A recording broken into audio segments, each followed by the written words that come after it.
Duel Review is brought to you by NexusDigitalComics.com. On today's Duel Review, it's Retro City Rampage. I'm RJ. And I'm Nick. Let's get to it.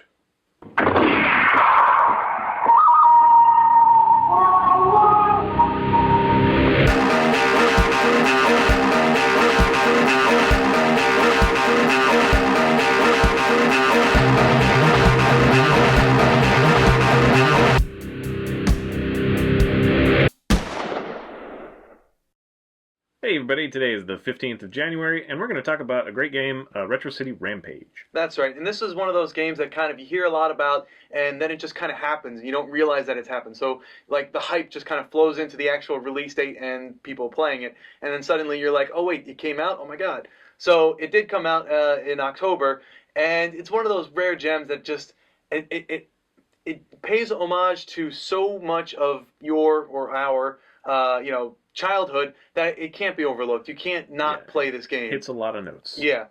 So the game starts off, for example, with Bill and Ted's, phone booth that kind of warps through time, and then you have like Doc Brown's Back to the Future DeLorean, and just so many other things, plus some modern things like it touches upon The Dark Knight Rises, the scene where the bus kind of breaks into the bank, yeah. And just so many other great things, and all the Nintendo, all the old retro gaming tie-ins as well. References that a lot. In fact, I adore the music and the sound effects. Yeah. They're just great. And plus it has graphic filters, so if you want to pretend like you're playing on the Game Boy, you can. If you want to pretend like you're playing in the frickin' Virtual Boy, which I don't know why you would, but you can. So it's just a lot. There's no detail left out in this game, and that's and it great. Is like they literally used the tools. I mean, besides the behind-the-scenes stuff, all the other stuff, they used the tools that were available to people way back when, and they didn't cut corners or they didn't throw anything new, because a lot of stuff, has like retro-sounding music. This is actual retro music. I mean, right. It's 16-bit, 8-bit music. Well, let's get into how that happened. There's a programmer named Brian, what's his last name? Provinciano, right?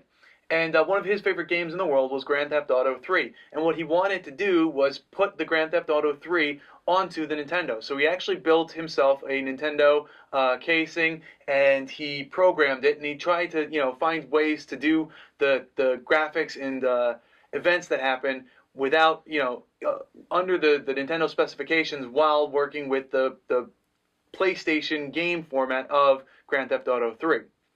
And what happened was, as he was doing that, he found some very clever ways to get around things, how to really use the Nintendo Entertainment System to his benefit, and then he just took it from there, from creating a game, exact replica of a game, to adding, characters that he loved, right. Things that he wanted to put in, a whole bunch of references. And it became a thing. Yeah, and well, unfortunately, he didn't stick to the Nintendo, which is, He switched it over to the PC just for more processing power, just to kind of get it better. And but even still, it would have been silly for him to do that, honestly, because 100 guys still use a Nintendo every day, kind of thing. A lot of us have them. We'd have to dust them off, and I don't know, it just wouldn't have sold as much. Now he's got a great game that actually has a pretty small file footprint and is readily available, on PlayStation Network and all that stuff. So it was really great. Yeah. So we downloaded it and we played it, and I love this game. It's so awesome.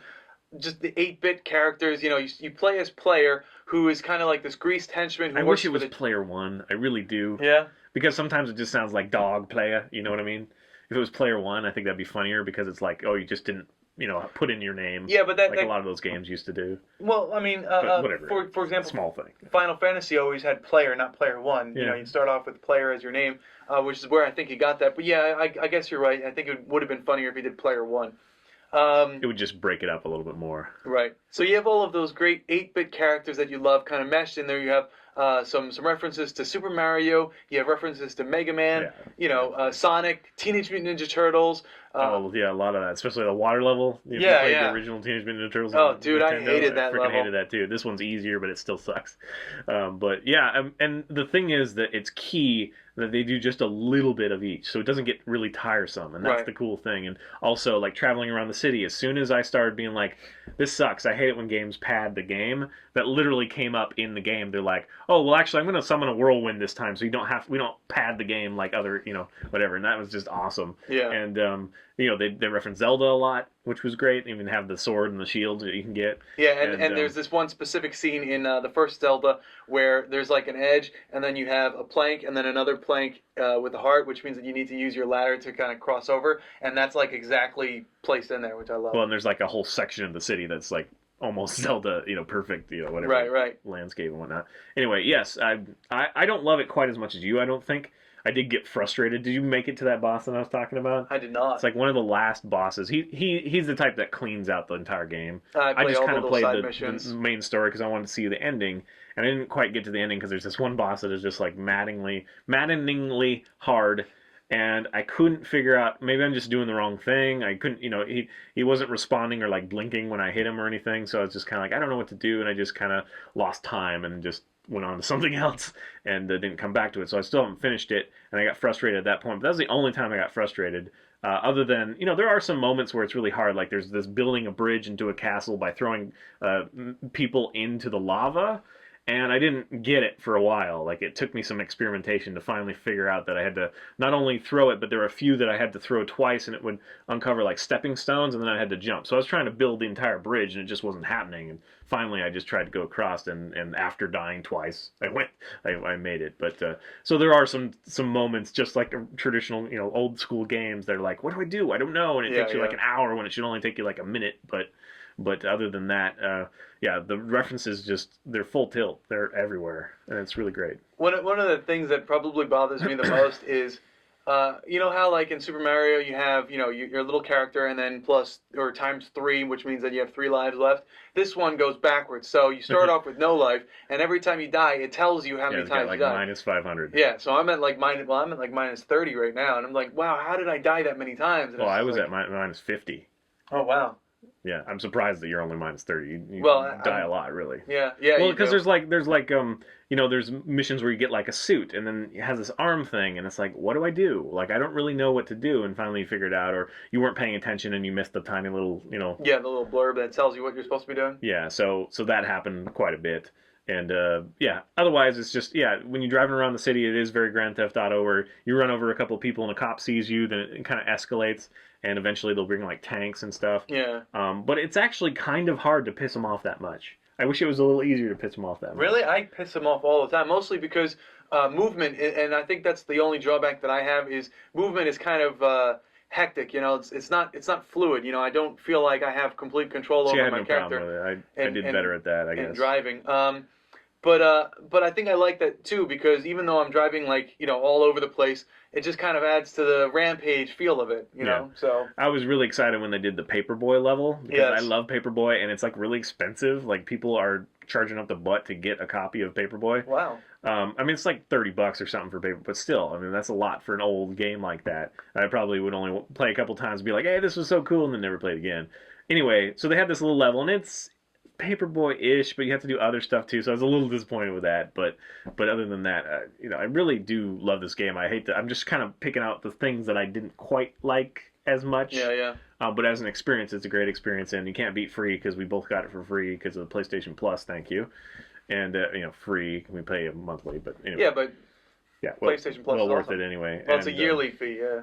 So gameplay is mostly top down, just like GTA is. But every now and then you have the side-scrolling missions, like you brought up the water level of Teenage Mutant Ninja Turtles, where you have to freaking go through those damn electrical things and then disable the bombs or whatever.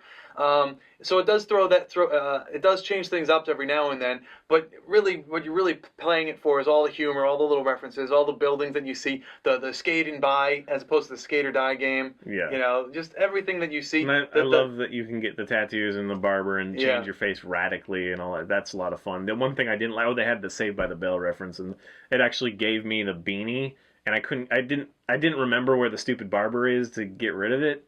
So I just ended up having the beanie most of the time, and I didn't want that, but whatever, that was kind of fun. Yeah. So again, this is a great game. You should really check it out, especially if you were born before, probably 86. I think most of the reference are before. Yeah. There are some after, obviously, because we had the Dark Knight Rises thrown in there. But yeah, so a lot of the references you should get, and they are funny, and you will love this game. This is an awesome game. Yeah, well worth it. Please support it, because it's one of those indie things that would not exist without somebody that just loved it. Oh yeah, you just reminded me. What this game also does is it ties in with other indie games like Meat Boy and Bit Runner, and you know, just a lot of great stuff. That was kind of a sloppy tie-in. I hated that game, that Yeah. stupid arcade game, the Meat Boy one. Yeah, well. That wasn't. Oh, not the real Meat Boy. I'm talking about The one that they that's had in the this game. reference. It's yeah. just kind of a. I don't know. It's like a racer with jumping, and that's about it. And at the very end, you have to like just outweight the boss like Yeah. for a million minutes. It's ridiculous. Anyway, but the other one was fun. I enjoyed the other one. All right, guys. I guess that's it. Please subscribe to our YouTube channel and watch our great playlists. Game Lab's a lot of fun. Yes, it is. And please leave comments. We love comments. And you can help support us by buying our wares at spiderwolf.com. That's right. T-shirts, the card game, art prints, short stories, and more. See you later. Oh. Tried to throw you off with my tongue. Yeah. Coming up next, it's Level 7, Escape.